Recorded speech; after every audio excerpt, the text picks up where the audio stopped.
touches on their actions, and it seems to focus mostly on the local officers, Arredondo and the chiefs. Are you concerned about that? Just maybe some reaction to that. I don't see. Would you guys mind coming up to the mics?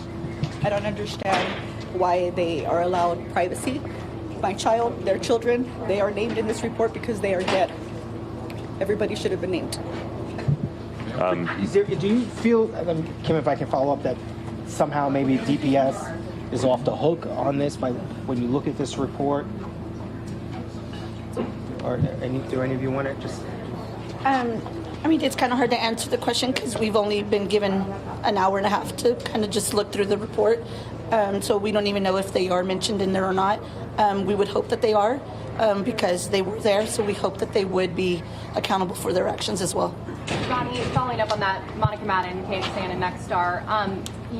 I know that you said you're still sifting through the report and everything, but were you hoping that the Attorney General would have addressed a lot of more of the aftermath, the delays in the DA's investigation, DPS's investigation into its officers' actions and accountability? Were you hoping that he would address more of that publicly?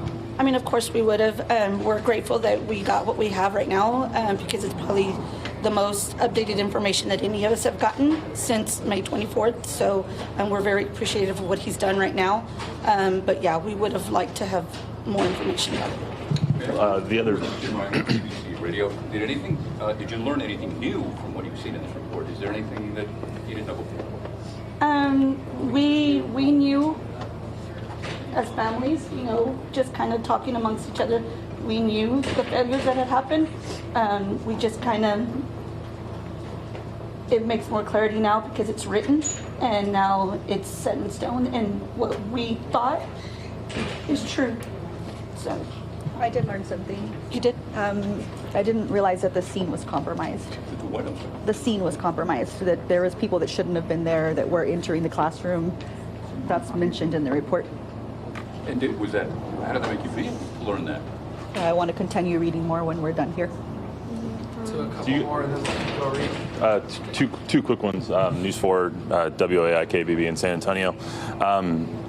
In all of your guys' mind, is there any question left that the DA should have all that she needs, all that she is required to have for her investigation to be able to pursue criminal charges now at this point?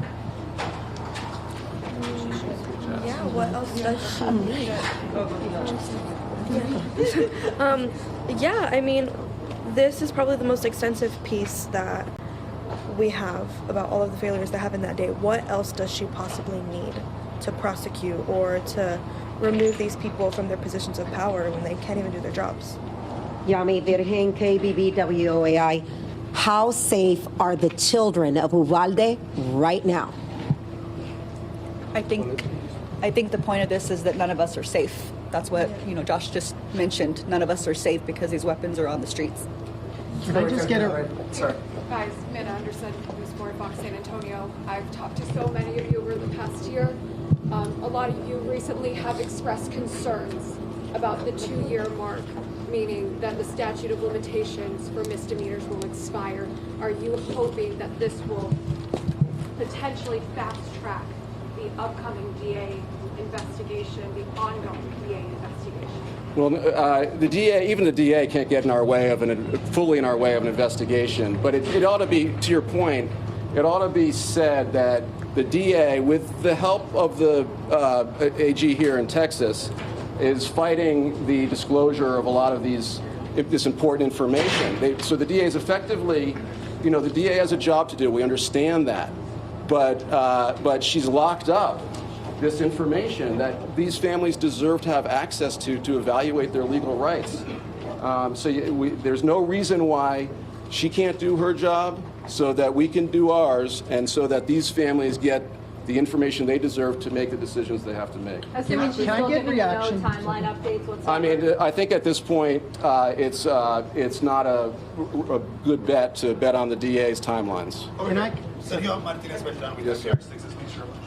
Quick question. You talk about how you're representing the family, you're trying to conduct an investigation. What's the purpose of it? Is it potentially to sue the local law enforcement agencies? Like, what are you hoping? Well, it's similar. Of course, the DOJ looks at the criminal, the DA is looking at criminal allegations, But the other facet to these incidents is what went wrong, and how can we hold those people accountable in the traditional means, other means that we do so, which is by bringing legal action against them, so that there's another incentive to clean up their act, right?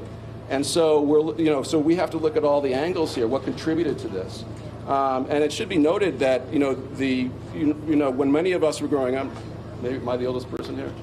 But when many of us were growing up, we didn't have these routine mass shootings with AR-15s. But guess what?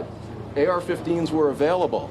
So something's changed. And so one of the big things that we've seen in Sandy Hook and Parkland and other cases is that what's changed is the way these weapons are pushed on youth. And this is a tragic and unnecessary example of the repercussions of that. When I was growing up, nobody knew what an AR-15 was, and here every kid of a certain age, especially boys, know what they are because they're being courted, and they're being courted with other actors like social media and et cetera. So these gun companies are really pushing these products on kids for these types of missions. Can we get reaction from the Texas Tribune? Are you suggesting that you're going to pursue charges against gun manufacturers? Well, I don't bring charges, but fair enough. But the legal issues that we're under consideration now, I can't really speak about beyond just the big picture type of things that you have to look at in an incident like this. I mean, there's a lot of factors that go into something like this. For the families now, what are the next steps? As we now have one of these investigations out, there's numerous. The DPS is still doing their investigation. We obviously have the DA who is still doing theirs. What is next for all of you as you continue to try and move forward and, one, put the day behind you, but two, create change? I think we're going to continue fighting. We're going to continue fighting that some type of change is made in honor of our kids. We have nothing left but to fight for them. We are their voices now, so we're going to continue. Can I just get a reaction from someone? The Attorney General having him stand there, very significant moment when he says that lives, had officers followed protocol and procedures, lives could have potentially been saved. How was that? How was that for you to hear him say that? I mean, how do you want us to react to that? Because so many people have not wanted to say that here from the law enforcement officials. It was pretty hard. I mean, it was I mean, respectful for telling us, but I mean, it was pretty hard, to hear that when he sits there and says that, lives could have been saved. I mean, I just get a little closer to the base. Like, I just couldn't believe it. For these officers to sit there and just not do anything, and still be out here, on the streets like nothing happened, And my daughter's gone. It's hard. It's hard. I think we're going to leave it there. Okay, he wants to say something. I think he wants to say something. Thanks, everybody.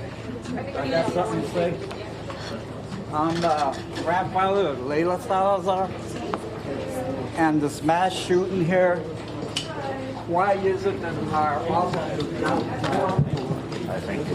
Hope you guys are okay. Yes, thank you. I know everything's difficult. Band-Aid keeps on getting ripped off again. Oh yeah, I know. It's just little things that we can't say with our lawyers. Well, your guys' strength is what keeps us all coming back here to keep on fighting the good fight. And thank you for talking to us. Thank you.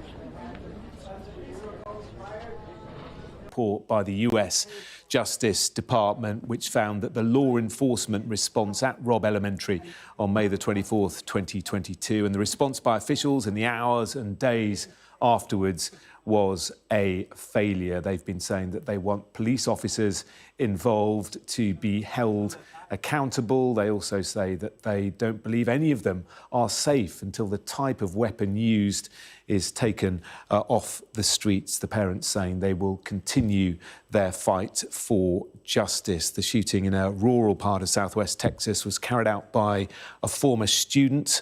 It was one of the deadliest school shootings in US history. As I say, 19 students ranging from ages 9 to 11 killed, along with 2 teachers. The gunman himself just 18 years old.